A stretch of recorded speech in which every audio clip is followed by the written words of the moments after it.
I believe that Zimbabweans should expect worse turbulences, both economically and politically, in 2025. Things will get worse. Why I say so, we have already seen from 2024 an increase in the push by the ED 2030 group within Zanu PF, who are pushing for Mnangagwa to extend his term beyond 2028. So we expect this momentum to increase in 2025. And as you are already seeing, although it's more of suspicion than anything that we have, in fact, a lot of reshuffling that is happening in cabinet itself. There are a lot of reshuffling in the security sector, especially the security sector. We saw with Matanga being removed and replaced by someone else, even though he still had 2 years, I'm sure, to go on his contract. We've seen a lot of reshuffling in the military, and also yesterday there was a new head director or general of the CIO. So you are seeing these maneuvers by President Mnangagwa, which most of us suspect are aimed at extending his term beyond 2028 to 2030. So it appears he wants this. He really needs this 2 years. Why he needs just 2 years, I honestly do not know. That's the mystery of the century, but he's adamant to get those. So what we expect in 2025 is that this momentum now will increase. We'll see more of these maneuvers and what it is exactly that Mnangagwa is trying to do with the constitutional amendments, whether they'll be pushed through this year and the referendum that will be needed. I honestly don't know, but what we should expect is that there will be an increase in momentum. What this also means for the economy is that the economy will suffer. This is a government that has lost focus. Right now, Zimbabwe, since last year in 2024, Zimbabwe has been on autopilot. That's why things have just not been going well at all. It seems everyone in government is focused on the factional fighting within Zanu PF, those who are pro ED 2030 and those who are anti ED 2030. So you listen to these ministers, whether it's Daniel Garwe or Muda, Owen Mngube, or whoever it is, you'll find that whatever they are expending most of their energy and time and resources in pushing and campaigning for the ED 2030 rather than focusing on economic development. That then poses a problem. Who is driving the country? Because ministers, cabinet ministers, and the president himself, and all apparatus, state institutions, they should be focused on making the country move, in driving the country. But if they are focused more on protecting ED and preserving him and pushing him so that he goes beyond 2028, the country suffers at the end of the day. The people suffer at the end of the day. So that is one thing that I expect in 2025. More suffering of the people of Zimbabwe as the country is on autopilot, and an increased momentum on this ED 2030. So I don't know whether we'll go for the constitutional amendments and the referendum this year, but definitely the focus by Zanu PF and the government is on ED 2030. On the opposition front, quite honestly, I don't see anything changing. I honestly do not see anything changing. Why do I say so? There hasn't been any movement that I've seen in the formation of any real opposition so far. The main person, Chamisa, is just issuing the usual flimsy statements that do not result in anything, because issuing a statement and actually doing something are two different things.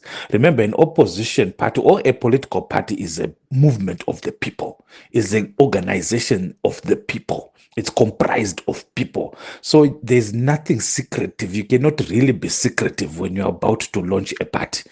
There will be activities. on the ground, because you need the membership. You need the membership at the grassroots. This is not an organization where you have maybe 100 people or 25 people, like an NGO or some sort of an organization. A political party, it's about numbers, it's about membership.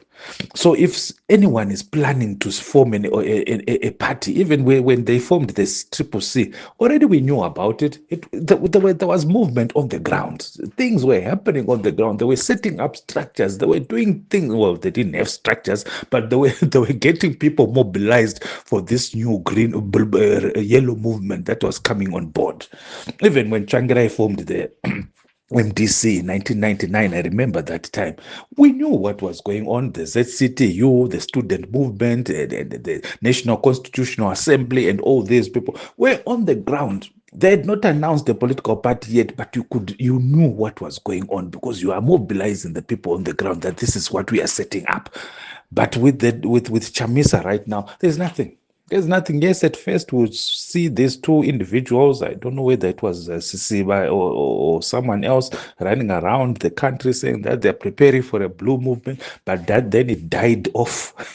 And right now we are not hearing anything. So effectively from the Chamisa camp, I honestly do not know. Yes, a year is a very long time in politics. It's a very long time. Even a day is a long time in politics. So we don't know for the next 12 months what Chamisa will be doing. He could actually very well launch a party because with the support that he has, he doesn't need weeks to launch it. At times, it just all he needs to do is just make an announcement that I formed a party, even if there's no party, and people just galvanize around that idea. So I don't know if that is what he's planning to just come one day on Twitter and say I formed a party. It's called this, even when there's nothing on the ground and people will just converge around that idea and things will just happen automatically. I honestly do not know. For the other opposition political parties, they've been in existence, but not really been in existence. So there's nothing much that we can expect from the smaller opposition parties. They'll just continue as they are. Some of them, they just come up near towards the election, and we know, oh, by the way, there's this party, by the way, there's this party, and so forth. But in between, they're silent. There's nothing, 0, 0. So nothing is changing there. So on the political front, with the opposition, I don't really know if anything will change. I don't see it changing, but it's as I said, we don't know about Chamisa if he's going to make an announcement during the course of the year to form something. But then there's still that issue of how will he handle? Is he man enough to handle an opposition party? Because opposition politics in Zimbabwe already know how it works. Yes, you can talk of infiltration, you can talk of what people will be there to just mess things up for him, but that's what opposition politics is like in Zimbabwe. So is he now, what will have changed with Chamisa if he is to announce a new party?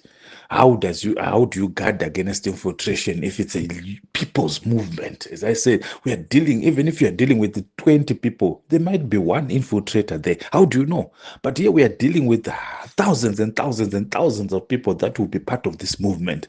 How do you then prevent infiltrators from getting in? And Zanu PF has mastered the art of bribery, of buying people.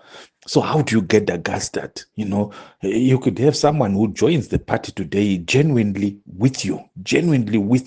But if Zanu PF talks to that person and promises to give them a GD6 or put $5,000 in their account, they don't even have to put much. That person will easily sell you out. That's the problem that we see. Look at what is happening with Jivayo and everyone. I just buy you a car and you're sold.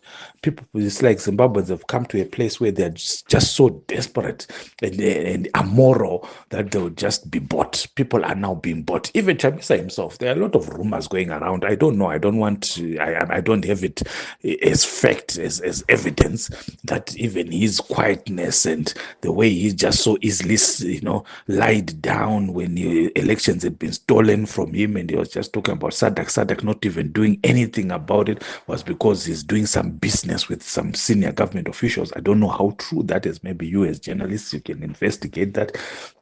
Is it true that Chamisa is got some business dealings with very high offices in Zimbabwe? So if that's true, if that is the real reason why he just gave up and went back to his Bible verses and not doing anything that is of note, that also proves that he's been bought. So it's difficult to really see the emergence of a strong opposition in Zimbabwe as things are at the moment. If something is going to come up, a third force, a fourth force, I don't know what you call those, someone that we never knew of before, someone whom Zimbabweans did not know of before emerging, I don't know. I really don't know. That's up to Jehovah God. But as it is right now, I have no hope for our opposition politics at all.